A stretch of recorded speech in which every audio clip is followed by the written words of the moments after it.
Bonjour mes chers étudiants. On va essayer d'achever la révision du module ou du cours série chronologique dans cette vidéo-là.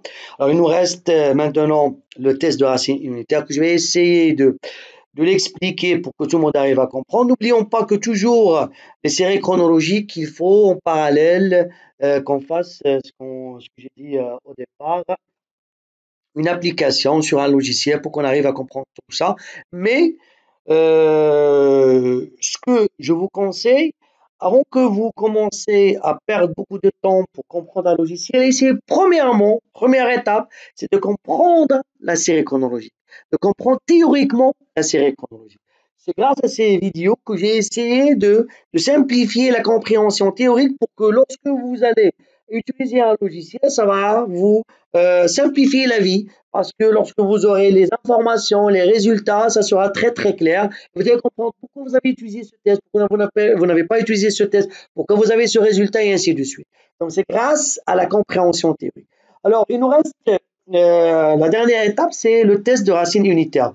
Alors si vous avez suivi toutes mes vidéos, n'oublions pas que je vous ai parlé on a parlé des modèles stochastiques que quand est-ce on va dire que notre série elle est causale ou elle est inversible grâce au fait que les deux polynômes, le polynôme de AR ou le polynôme de MA, doit être tout simplement, toutes ces racines doivent être en dehors du disque unitaire. Donc ici, il y a le racine unitaire, pardon, la racine unitaire. C'est-à-dire, ici, il y a, si on a une racine unitaire, ça pourrait être soit stationnaire, oui ou non. Et si vous vous rappelez très bien, je vous ai parlé sur un théorème où je vous ai dit que notre Y, notre série sera stationnaire si le polynôme de AR n'admet pas une racine unitaire. Alors, on va essayer de le comprendre grâce à ce test-là, qui est un test très important et qui doit être envisageable pour les étudiants qui sont en doctorat, en phase terminale. Donc, lorsqu'ils commencent à dire que j'ai utilisé ou j'ai choisi un modèle déterministe ou un modèle stochastique, je vous ai dit comment on peut choisir. Il y a aussi un autre chemin pour dire est-ce qu'il s'agit d'un modèle déterministe ou un modèle stochastique, c'est le test de racine. Alors, les chroniques économiques sont rarement des réalisations de processus aléatoires stationnaires. C'est-à-dire on est face à une série, dans la plupart du temps, on n'est pas stationnaire. Donc, comment on doit faire pour la stationnariser?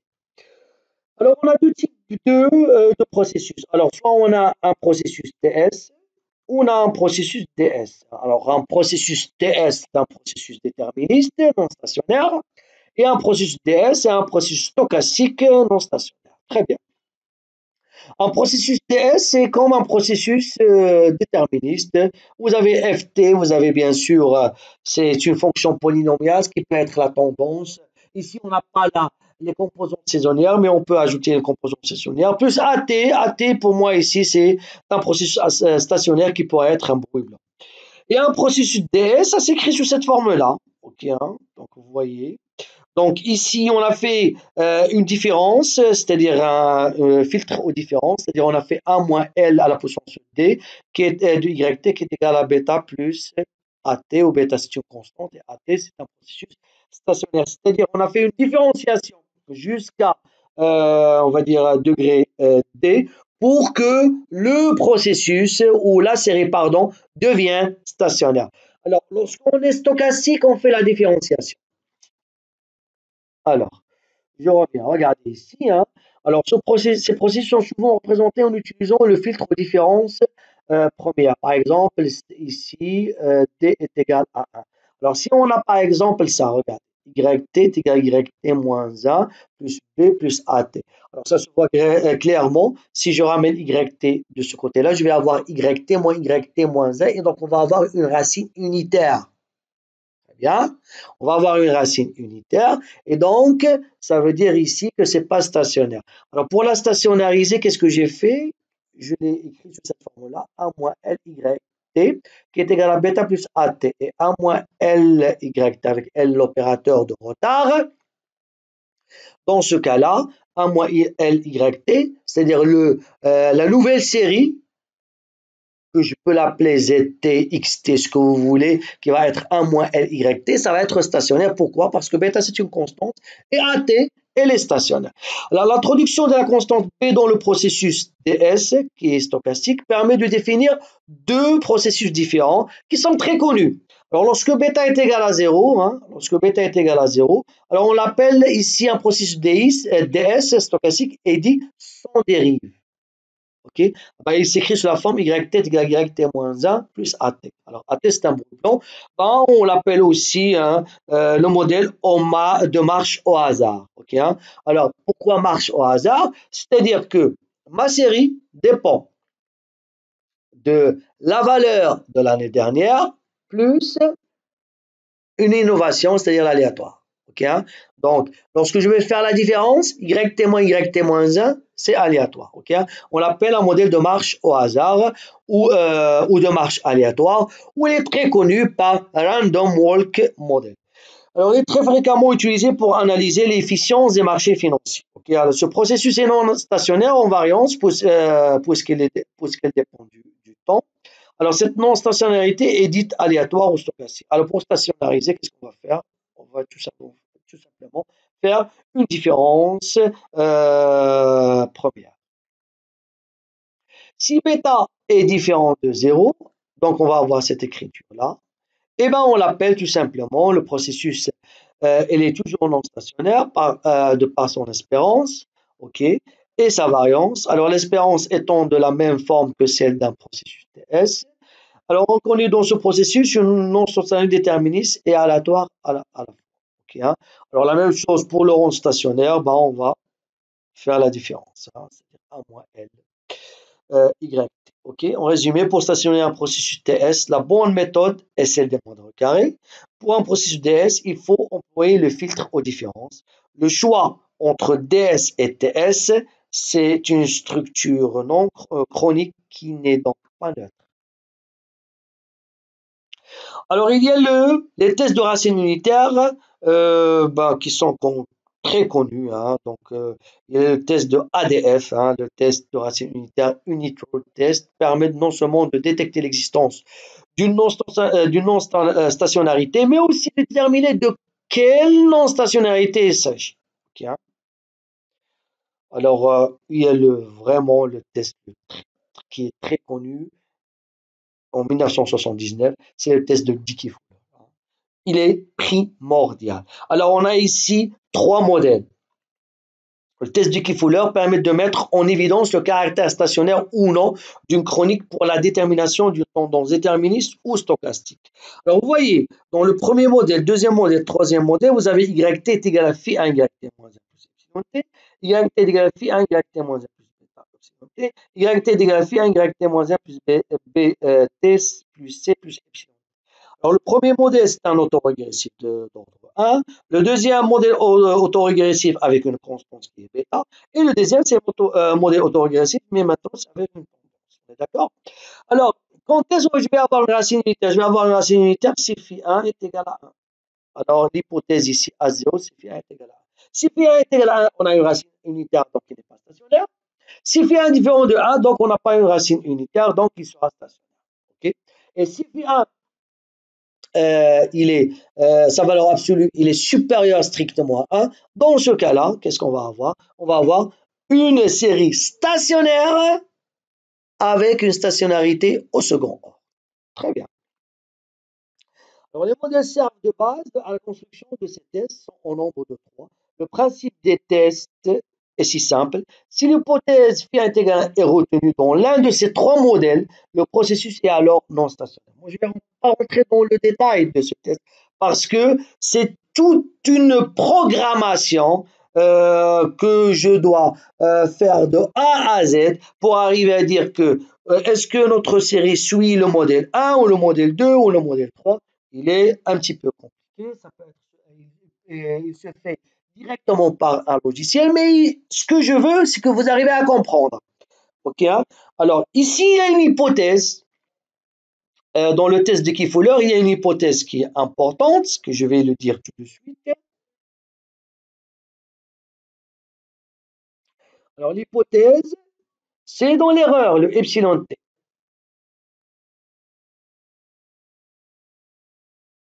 La voici. Très bien. Alors, j'ai dit qu'on a vu le test de racine unitaire de 1979. Il y a aussi le test de racine unitaire augmentée, qui était en 1981. Pourquoi on a fait le test de Dickey-Fuller augmenté en 1980? C'est à cause du epsilon t que vous avez vu dans les trois modèles. Regardez ici.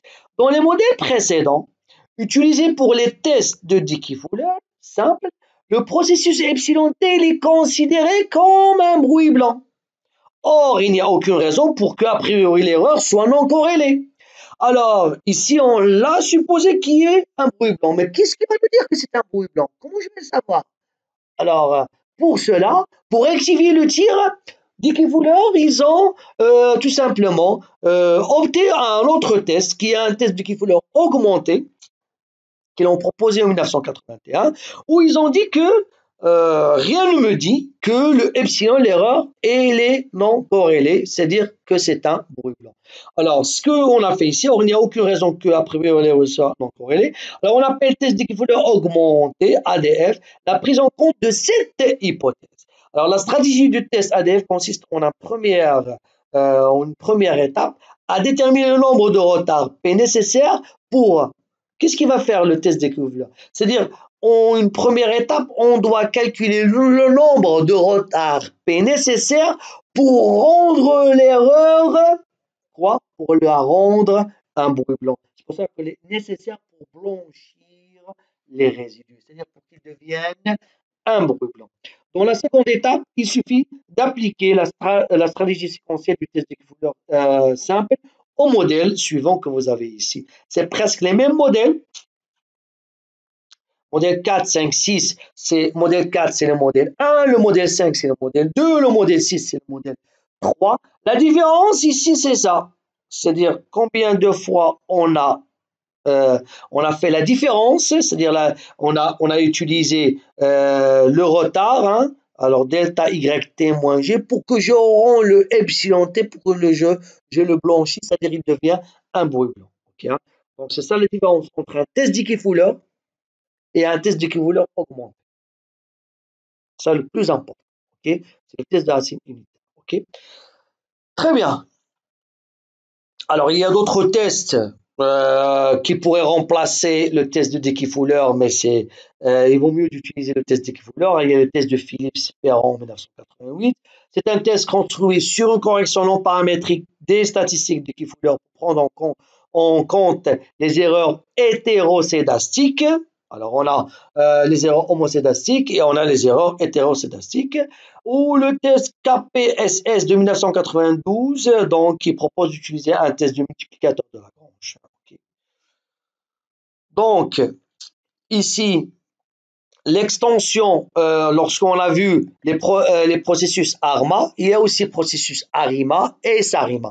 Alors, ARIMA, on l'a utilisé d'une façon indirecte lorsqu'on a dit qu'il faut faire une différenciation de la série pour que je la rende stationnaire. Eh bien, la différenciation de la série, c'est l'ordre d'intégration.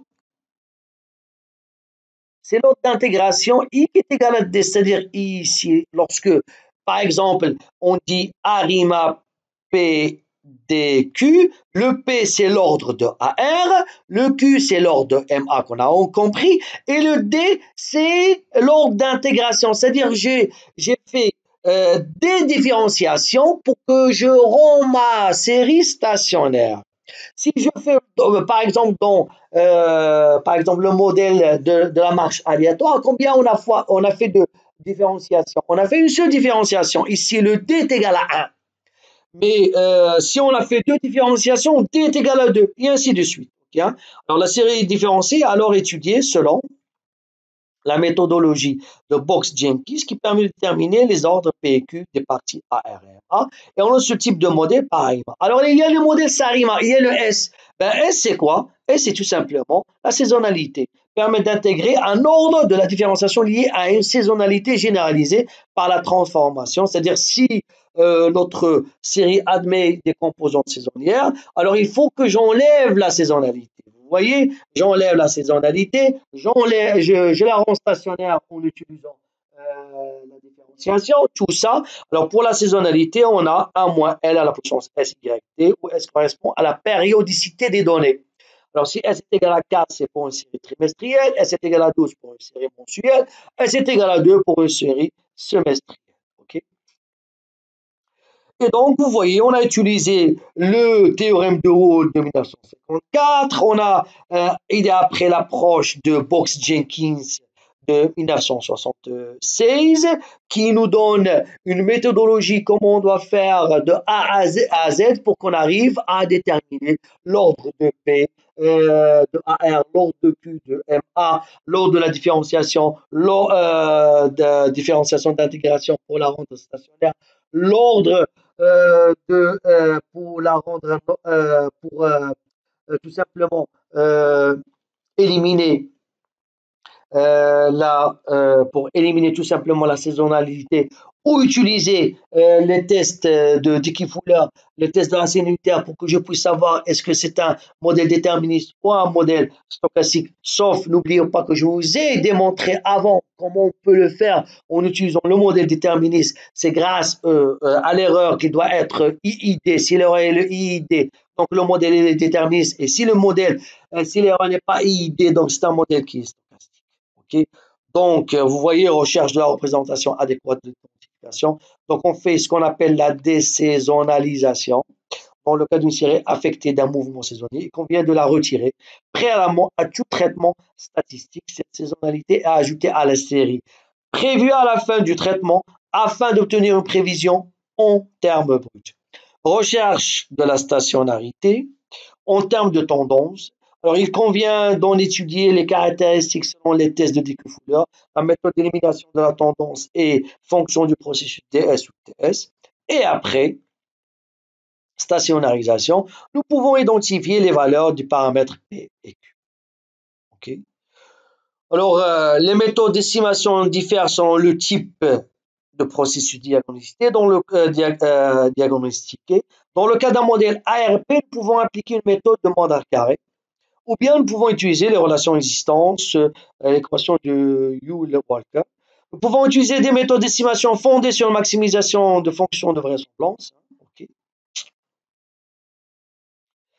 Alors, les coefficients du modèle doivent être significativement différents de 0, c'est-à-dire les constantes qu'on trouve dans la fonction phi L et la fonction θ L, c'est-à-dire les θ1, θ2, θ3 jusqu'à θp et les phi 1, phi 2 jusqu'à phi q, ben, on doit faire un test de significativité. Okay. L'analyse des résidus, si les résidus obéissent à un bruit blanc, ben, il ne doit pas exister d'autocorrélation dans la série. Et les résidus doivent être homocédastiques. Les tests, bah, il faut faire un test d'Urban-Watson, le test de Box et Pierce et de Young-Box ou le test Arch d'hétérocédasticité. Alors, on peut avoir plusieurs modèles qui conviennent à la même série, c'est-à-dire qui satisfait du point de vue statistique. Et ben, on peut se poser la question, quel est le modèle le plus ajusté, le plus signifiant, c'est-à-dire le plus optimal, le plus optimum, le modèle le plus optimum dans le cas où qui va nous donner une bonne prévision. Alors on peut utiliser des critères, les critères AIC et SPIC qui pourraient nous donner, qui pourraient nous dire voici le modèle le plus important par rapport à 2 ou 3 ou 4 modèles. Après, il y a la phase de validation du modèle, très importante, nécessite souvent un retour à la phase d'identification. Et lorsque le modèle est validé, la prévision peut alors être calculée à un horizon de quelques périodes limitées car la variance de l'erreur de prévision croît très vite avec l'horizon. C'est-à-dire, je peux calculer la prévision après une année, après 2 ans, après 3 ans, c'est à moyen terme, mais à long terme, c'est très compliqué. À long terme, c'est très compliqué. Ben, vous voyez pourquoi? Parce que la variance de l'erreur de prévision croît très très vite avec l'horizon. Donc, on est arrivé à la fin parce que maintenant on a bien compris la série chronologique, on l'a bien cerné de A à Z grâce à toutes ces vidéos-là. Donc, théoriquement, il faut qu'on arrive à comprendre. Il ne faut pas qu'on commence à utiliser un logiciel avant qu'on arrive à comprendre vraiment c'est quoi une série chronologique. J'espère que vous avez bien compris et que il n'y a plus de questions sur les séries. Sinon, si vous avez des questions, ben, n'hésitez pas à me l'écrire dans les commentaires. Ben, je vous remercie et je vous dis à la prochaine fois. Inch'Allah.